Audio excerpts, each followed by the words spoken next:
बिस्मिल्लाहिर्रहमानिर्रहीम। अस्सलाम वालेकुम स्टूडेंट्स। आज का जो हमारा नेक्स्ट टॉपिक है that is lecture number 3 and topic name is classification. ठीक है, अब इस क्लासिफिकेशन में हमने 3 चीज़ें देखनी है। हमने सबसे पहले क्लासिफिकेशन की डेफिनेशन देखनी है कि क्लासिफिकेशन है क्या। फिर हमने एम्स ऑफ क्लासिफिकेशन देखने हैं कि क्लासिफिकेशन के मकासद क्या हैं। और तीसरे नंबर पे हमने प्रिंसिपल्स देखने हैं, उसूल देखने हैं। क्या देखने हैं? प्रिंसिपल्स देखने, उसूल देखने कि किन बेसिस के ऊपर, किन उसूलों को मद्देनज़र रख के हम जो है वो क्लासिफिकेशन करेंगे। ठीक है, तो फर्स्ट ऑफ ऑल वो कहते हैं क्लासिफिकेशन का थोड़ा बहुत कॉन्सेप्ट आपने चैप्टर नंबर 1 में भी पढ़ा था। कहाँ पे? जहाँ पे आपने पढ़ा था कुरान एंड बायोलॉजी। उसमें आपने पढ़ा था ना कि लास्ट जो वर्सेस आखिरी कुरानी आयत थी उसके अंदर आपने पढ़ा था कि अल्लाह ताला ने वैरायटी ऑफ ऑर्गेनिज़म पैदा किए हैं। उनमें से कुछ 2 टांगों पे चलते हैं, कुछ पेट के बल रेंगते हैं, कुछ 4 टांगों पे चलते हैं, ऐसे है ना। तो ये क्या चीज़ें शो करवाई अल्लाह ताला ने?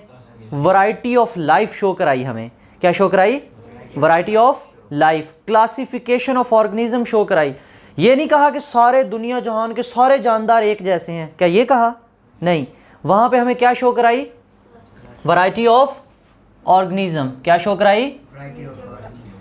वैरायटी ऑफ ऑर्गेनिज्म शो कराई। इसका मतलब ये हुआ कि हमारे पास जो जानदार हैं, जो ऑर्गेनिजम्स हैं, वो वेरी करते हैं। VARY वेरी का मतलब वो डिफरेंट होते हैं। एक होता है VERY वेरी, वो बहुत। VARY वेरी का मतलब डिफरेंट। इसका मतलब क्या होता है? मुख्तलिफ होना। तो वो कहते हैं कि हमारे पास डाइवर्स काइंड ऑफ ऑर्गेनिजम्स हैं, बड़ी डाइवर्सिटी पाई जाती है, बड़ी वैरायटी पाई जाती है जानदारों की। एक ही किस्म के जानदार नहीं है सारे जानदार। उनके दरमियान में बहुत से डिफरेंसेस हैं, बहुत से डिफरेंसेस मीन इख्तलाफात हैं। इख्तलाफात मीन कि उनकी शक्ल व सूरत के लिहाज से, उनकी बनावट के लिहाज से वो एक दूसरे से मिलते जुलते नहीं होते। एक दूसरे से मिलते जुलते, इसलिए तो हम कहते हैं कि जानदार कैसे होते हैं? डिफरेंट। उनमें क्या होते हैं? डिफरेंसेस। वो वेरी करते हैं फ्रॉम ऑर्गेनिज्म टू ऑर्गेनिज्म। वो वैरायटी ऑफ ऑर्गेनिज्म पाई जाती है हमारे पास। अच्छा, जब हमने ये चैप्टर शुरू किया था तो पहला वर्ड हमने पढ़ा था, इस कायनात में एस्टिमेट लगाया जाता है कि कितने जानदार पाए जाते हैं, कितने ऑर्गेनिज्म है टोटल। 10 मिलियन। ये हमारा एस्टिमेट था, ये हमारा क्या था? अंदाज़ा था। क्या हमने 10 मिलियन के 10 मिलियन सारे के सारे पढ़ लिए? इनमें से हमने चंद एक पढ़े थे। कितने पढ़े थे? 1/3। 1 इसका तीसरा हिस्सा। इसका तीसरा हिस्सा कितना बना था? 3.33। तो हम उसकी क्लासिफिकेशन आज देखते हैं। हम कहते हैं out of this about 1.5 million. कितने? 1.5 मिलियन जो स्पीशीज़ हैं वो डिस्कवर हुई हैं अप टिल नाउ एनिमल्स की। किसकी डिस्कवर हुई हैं? एनिमल्स की। ठीक है, और हमारी बुक के मुताबिक 0.5 मिलियन, 0.1 मिलियन किसके बराबर होता है? 10 लाख। तो 1.5 मिलियन कितने लाख हो गए? 15 लाख। ठीक है, 15 लाख जो है वो स्पीशीज़ पाई जाती हैं किसकी? और 0.5 मिलियन स्पीशीज़ पाई जाती हैं हमारे पास किसकी? प्लांट्स की। तो क्या इस दुनिया में सिर्फ प्लांट्स और एनिमल्स हैं और कुछ नहीं है? और क्या है जिंदा जानदार? कौन कौन से जिंदा जानदार हैं इनके अलावा? जिनको हम माइक्रो ऑर्गेनिजम्स कहते हैं। जिन्हें हम क्या कहते हैं? Micro organisms. जिन्हें हम क्या कहते हैं? आपकी बुक ने कहा है कि ये जो माइक्रो ऑर्गेनिजम्स हैं, ये इनकी जो क्वांटिटी है बहुत थोड़ी है। मतलब 0.5 मिलियन से भी कम है। हालांकि मिलियन क्वांटिटी थोड़ी नहीं है, लेकिन इनके मुकाबले में जो माइक्रो ऑर्गेनिजम्स हैं उनकी क्वांटिटी बहुत थोड़ी है। बड़ी क्लासेस में जाओगे तो आप इनकी भी वैल्यू पढ़ोगे। आप देखोगे कि बैक्टीरिया 0.1, 0.2, फंजाई 0.3 जो है वो प्रोटिस्ट, इस किस्म के आप तमाम जानदारों के बारे में पढ़ोगे कि वो कितने परसेंट, कितने मिलियन उनकी तादाद है। ये वो क्वांटिटी बताई उन्होंने जिसको उन्होंने स्टडी करके किताबों में लिख दिया। किताबों में इन जानदारों के नाम उन्होंने कैटलॉग्ड कर दिए। क्या कर दिए? कैटलॉग कर दिए। और बाकी के जो रिमेनिंग है उनको हम ढूंढ रहे हैं अभी, उनके ऊपर रिसर्च डिस्कवरी जारी है। ये बात समझ में आई? अच्छा, ये तो उन्होंने हमें नंबर के हवाले से बताया ना कि इतने नंबर एनिमल्स के, प्लांट्स के या माइक्रो ऑर्गेनिजम्स के। अच्छा, फिर वो कहते हैं कि हमारे पास जानदारों की क्या मौजूद है? वैरायटी मौजूद है। अब ये वैरायटी कैसे? वो कहता है भाई स्मॉल जानदार से लेकर आपको क्या मिलेगा? लार्ज। ठीक है। इसी तरह आपको सिंपल जानदार से लेकर क्या मिलेगा? कॉम्प्लेक्स। कहता है ज़िंदगी इतनी सादा नहीं है, छोटे से छोटा जानदार आपको मिलेगा, बड़े से बड़ा जानदार मिलेगा, सादा से सादा जानदार मिलेगा और कॉम्प्लेक्स से कॉम्प्लेक्स ऑर्गेनिज्म मिलेगा आपको। ठीक है। अब वो कहता है जो सबसे स्मॉलेस्ट और सिंपलेस्ट ऑर्गेनिज्म है वो कौन है? वो कौन है इस दुनिया में? बैक्टीरिया। माइक्रो ऑर्गेनिजम्स जब हम बोलते हैं तो माइक्रो ऑर्गेनिज्म में भी कौन है सिंपलेस्ट? बैक्टीरिया। ठीक है। और जो कॉम्प्लेक्स और लार्ज है, सबसे अशरफुल मखलूक़ात जिसको हम कहते हैं, दैट इज ह्यूमन बीइंग।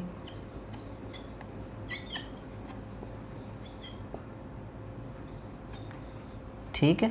अब यहाँ पे ये जो सिंपल और कॉम्प्लेक्स की बातें हैं ना, आपको पता है कि जो बैक्टीरिया होते हैं उनकी बॉडी में कितने सेल्स होते हैं?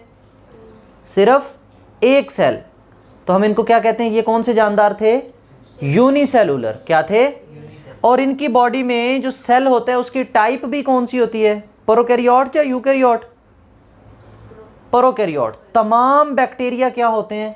प्रोकैरियोट्स। तमाम बैक्टीरिया क्या होते हैं?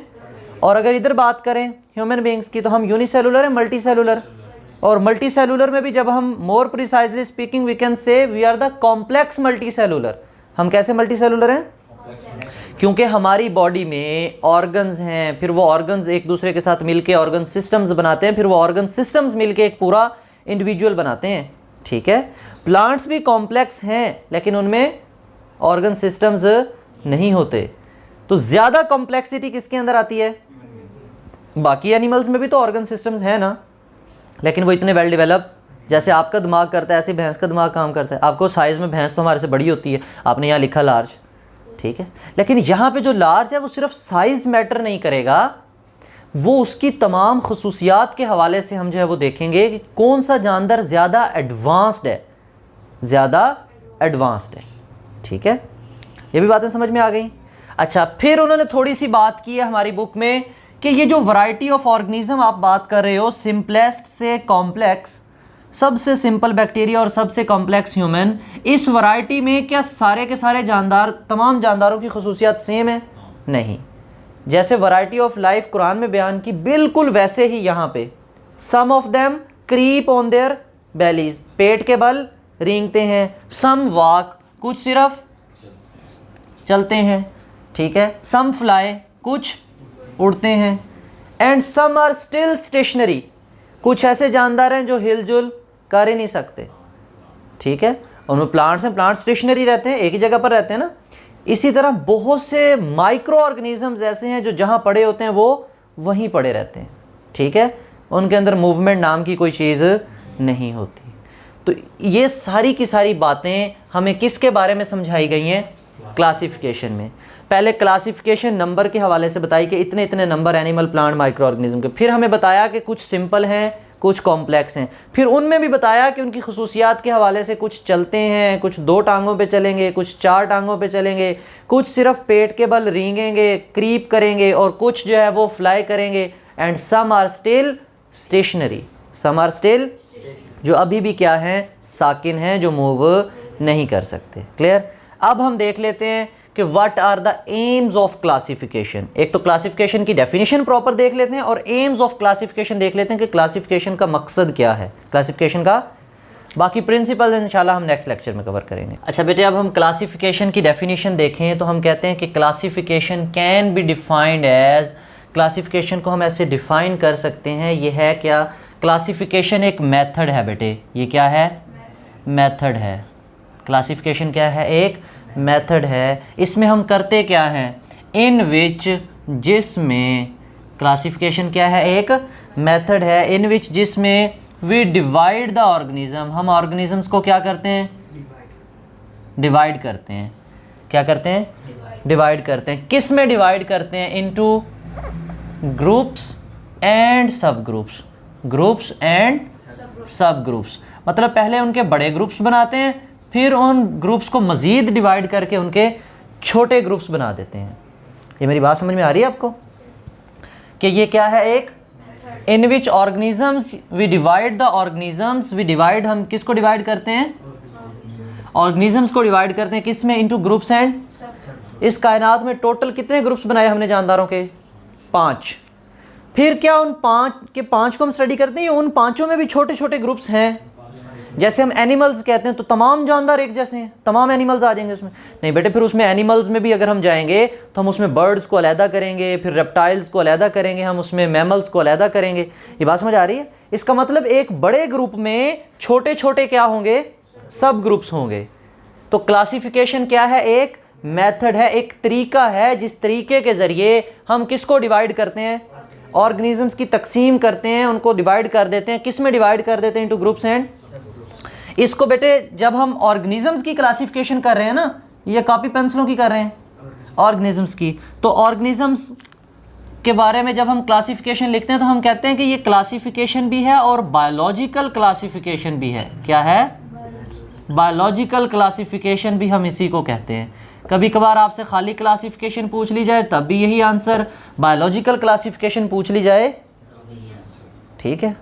नेक्स्ट हमारे पास है that is AIIMS of classification, AIIMS of classification. वो कहता है क्लासिफिकेशन के मकासद क्या हैं।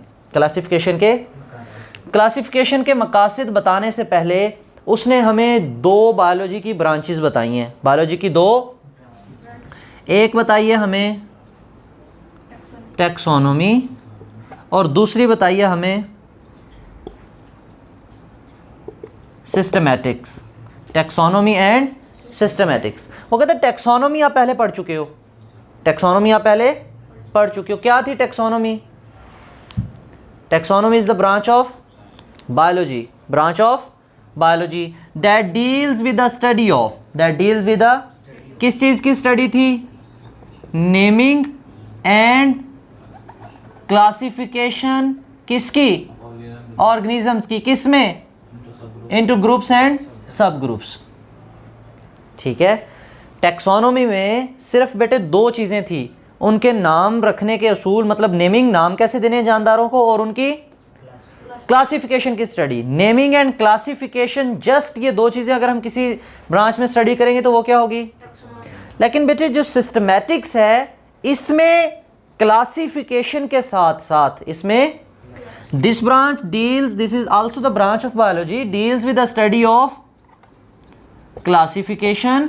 क्लासिफिकेशन की स्टडी तो करेगी लेकिन also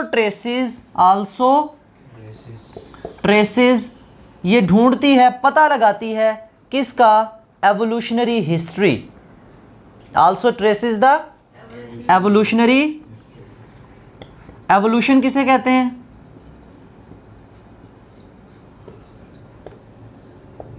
also traces the evolutionary history of organisms.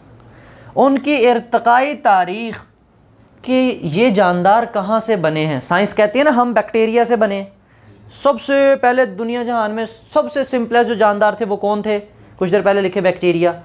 तो फिर वो बैक्टीरिया चेंज होते गए वक्त के साथ साथ, इतना चेंज हो गया कि इंसान बन गया, ठीक है। ये बात समझ में आई। ये सारी की सारी क्या हुई, एवोल्यूशन हुई, सारी की सारी क्या हुई। तो ऐसी ब्रांच बायोलॉजी की बेटे जिसमें आप क्लासिफिकेशन के साथ साथ किसकी भी स्टडी करो, एवोल्यूशनरी हिस्ट्री भी जानदारों की स्टडी करो, तो उस ब्रांच का नाम, आपसे शॉर्ट क्वेश्चन पूछा जाता है, differentiate between taxonomy and systematics में सिर्फ क्लासिफिकेशन की स्टडी है बस, लेकिन सिस्टमैटिक्स में क्लासिफिकेशन के साथ साथ एवोल्यूशनरी हिस्ट्री की भी स्टडी है, एवोल्यूशनरी हिस्ट्री की भी स्टडी है। ये बात समझ में आई। अब जब आपसे शॉर्ट क्वेश्चन पूछा जाता है ना, write down the aims of classification, बच्चे ये 2 बातें लिखाते हैं बेटे, ये मकासद नहीं है, ये तो उसने वैसे ही डेफिनेशन याद करने के लिए आपको कहा है कि जब तक आपको पता ही नहीं है क्लासिफिकेशन बायोलॉजी की किस ब्रांच में पढ़ते हैं, तो आप कैसे जो है वो मकसद बता सकते हो क्लासिफिकेशन का। जो एम्स हैं वो उसके अब बताता हूँ मैं। तो बेटे एम्स जो हैं वो हमारे पास आपकी बुक ने ऐसे बुलेट्स बना के लिखे हैं, पॉइंट्स बना के, 2 ब्लैक बुलेट्स बना के पॉइंट लिखे हुए हैं। मकसद क्या है? पहला मकसद ये है कि जब, एक एग्जांपल से मैं आपको बताता हूँ, जब आप डॉक्टर बनोगे तो क्या आप तमाम दुनिया जहान के इंसानों का ऑपरेशन करके फिर चेक करोगे उन्हें? हाँ, या एक का करोगे? एक का करोगे तो इसका मतलब सब का आपको पता चल गया। इंसान का ऑपरेशन करने से आपको ये भी पता चल गया भैंस के अंदर का माहौल कैसा है और गाय के अंदर का नहीं, इसका तमाम इंसानों का पता चल गया।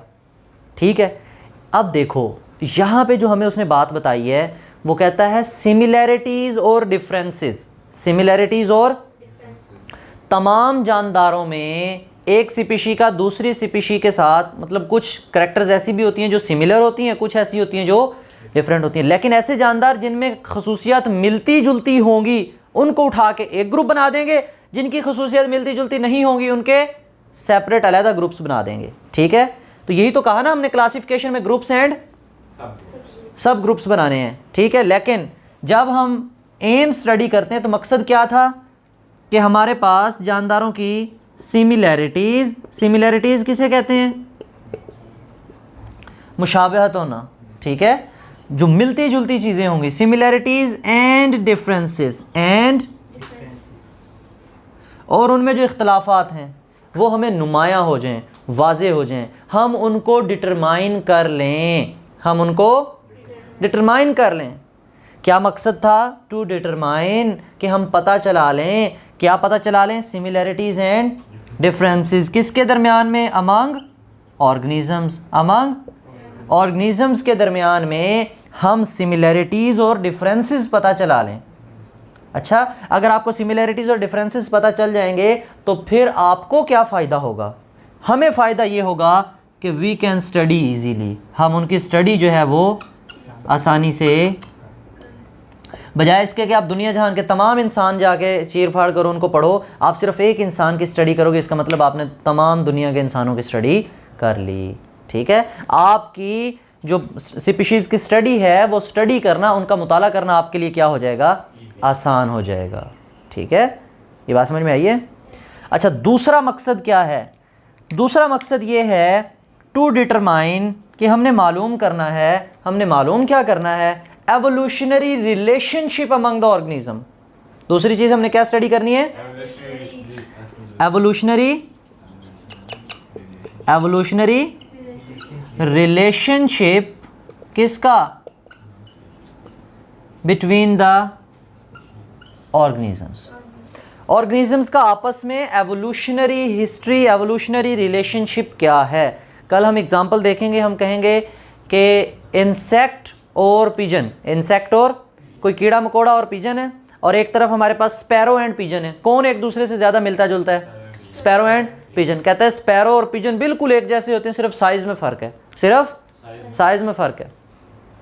इसका मतलब ये है, अंदाज़ा लगाया जा सकता है कि पिजन के और स्पैरो के जो आबा व अजदाद होंगे, जो माँ बाप होंगे पीछे किसी दौर में, वो क्या थे? आपस में सेम थे, एक ही चीज़ें थी।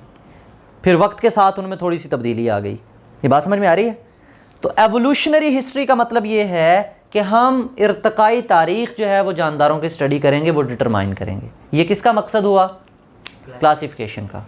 हमें पता चल जाएगा कि फ़लाँ जानदार की खसूसियत फ़लाँ जानदार से मिलती है, इसका मतलब उनके आबा व अजदाद फ़लाँ थे और ऐसे थे। पूरी हम ट्रेस कर लेंगे, बना लेंगे, ढूंढ लेंगे। बात क्लियर हुई? तो बेटे आज के लिए इतना काफ़ी है। थैंक यू, अल्लाह हाफिज़।